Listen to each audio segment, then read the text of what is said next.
आदाब, नमस्कार, जय हिंद। आप देख रहे हैं एनालिसिस टॉप न्यूज़ और मैं आपके साथ तकीउद्दीन। पिछले दिनों उत्तर प्रदेश में पंचायती चुनाव हो रहे थे। 8 जुलाई को नामांकन था। इस दौरान लोकतंत्र को शर्मसार करने वाली कई घटनाएं सामने आई।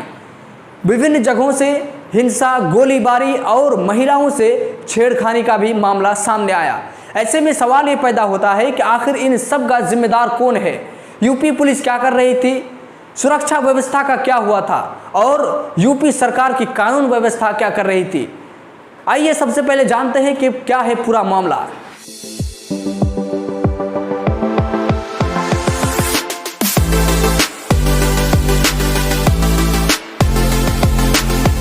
उत्तर प्रदेश में ब्लॉक प्रमुखों के चुनाव हो रहे थे।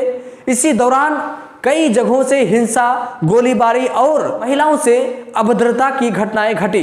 कन्नौज, लखीमपुर खीरी, सीतापुर, उन्नाव, गोरखपुर, बहराइच से हिंसा की खबरें आईं। वीडियो में देखा गया है कि इन इलाकों में पुलिस अपना बचाव कर रही थी। सीतापुर में नामांकन के दौरान बीजेपी कार्यकर्ताओं की गुंडागर्दी भी सामने आई। आरोप लगा है कि उन्होंने नामांकन करने पहुंचे निर्दलीय प्रत्याशियों के 2 प्रस्तावकों का अपहरण कर लिया। यही नहीं, विरोध करने पर जमकर हाथ गोले दागे और गोलियां चलाई। आजमगढ़ में पवैल ब्लॉक के गेट पर नामांकन के दौरान भाजपा सपा प्रत्याशी आपस में भिड़ गए। दोनों के बीच काफी नोकझोंक भी हुई। कानपुर में आरोप लगा है कि नामांकन से पहले सपा के विल्होर और शिवराजपुर ब्लॉक से प्रत्याशी लापता हो गए। मामले में सपा कार्यकर्ताओं ने बीजेपी कार्यकर्ताओं पर प्रत्याशियों के अपहरण का आरोप लगाया है। इटावा के एसपी सिटी का वीडियो वायरल हो रहा है, जिसमें वो मोबाइल पर अपने सीनियर को बताते नजर आ रहे हैं कि उन्हें भाजपा के लोगों ने थप्पड़ मारा। अलीगढ़ में तो भाजपा जिला अध्यक्ष मजिस्ट्रेट पर ही चढ़ बैठे। उन्होंने कहा, पहली बार मजिस्ट्रेट बने हो। सपा के कार्यकर्ताओं ने भाजपा के कार्यकर्ताओं पर आरोप लगाते हुए कहा कि वे लोग हथियार समेत नामांकन केंद्र में आए थे।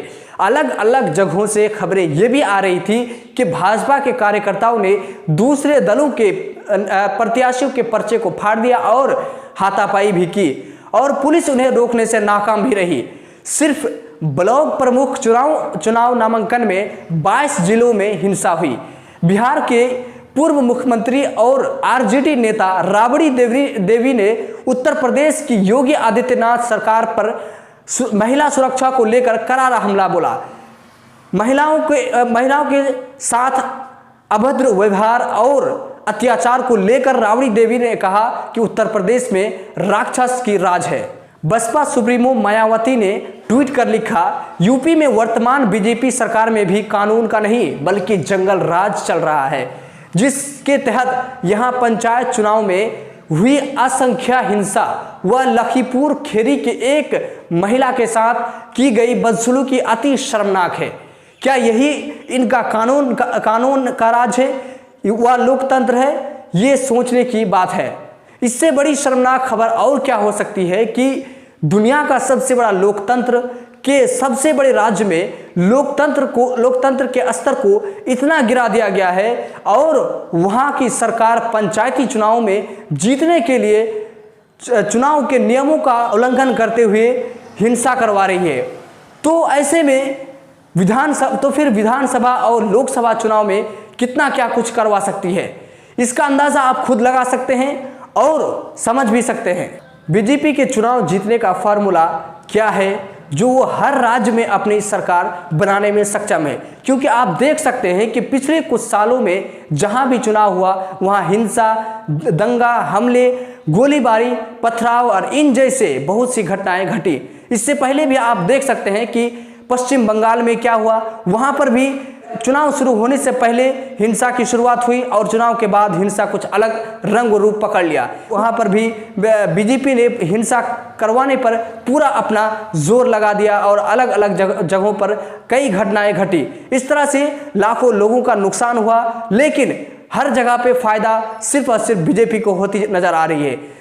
उसी तरह उत्तर प्रदेश में भी एक पंचायती चुनाव को लेकर जब आप इस तरह से गिर सकते हैं और पंचायती चुनाव को जीतने के लिए जब इस तरह से हिंसा करवा सकते हैं और घटनाएं घटा सकते हैं, तो आप विधानसभा चुनाव और लोकसभा चुनाव के लिए क्या क्या करते होंगे और किस तरह का प्लानिंग करते होंगे, किस तरह का अलग तरीके से लोगों के बीच नफरत को फैलाते होंगे, आप खुद ही देख सकते हैं। ऐसे में बीजेपी ने भारतीय लोकतंत्र को किस स्तर पर गिराया है वो आप देख सकते हैं। अलग अलग जगह पे बीजेपी ने पूरे भारत में नफरत और हिंसा को किस तरह से बढ़ावा दिया है, और इसी हिंसा और नफरत के चलते आज बीजेपी अक्सर व बेशतर राज्य में अपनी सरकार बनाने में सक्षम है और बनाती जा रही है। इसी तरह उन्होंने हिंसा और नफरत को अपना मुद्दा लेके और हिंदू और मुस्लिम जैसे मुद्दों को लेकर के वो चुनाव लड़ती है और चुनाव में सफल भी होती है। तो इस तरह से लोकतंत्र को गिराने में अगर सबसे ज़्यादा किसी राजनीतिक दल का हाथ है तो वो बीजेपी का हाथ है, क्योंकि बीजेपी ने जिस तरह से पिछले 7 सालों में हिंसा और नफरत को बढ़ावा दिया है वो कहने के लिए शब्द में कम पड़ जाएंगे। क्योंकि बीजेपी ने एक अलग ही रूप से, अलग ही ढंग से पूरे भारत में हिंसा और नफरत को बढ़ावा दिया है। मुस्लिम और हिंदू और मुसलमान के मुद्दों को सबसे ज़्यादा सामने लाया है, जिससे हिंदू और मुसलमान और बाकी अन्य किसी भी समुदाय के बीच में नफरत पैदा कर दिया गया है, जिससे सिर्फ सीधा का सीधा फ़ायदा सिर्फ और सिर्फ बीजेपी को होता है, क्योंकि यही उनका मुद्दा है और इन्हीं मुद्दों से वो जीतता भी है।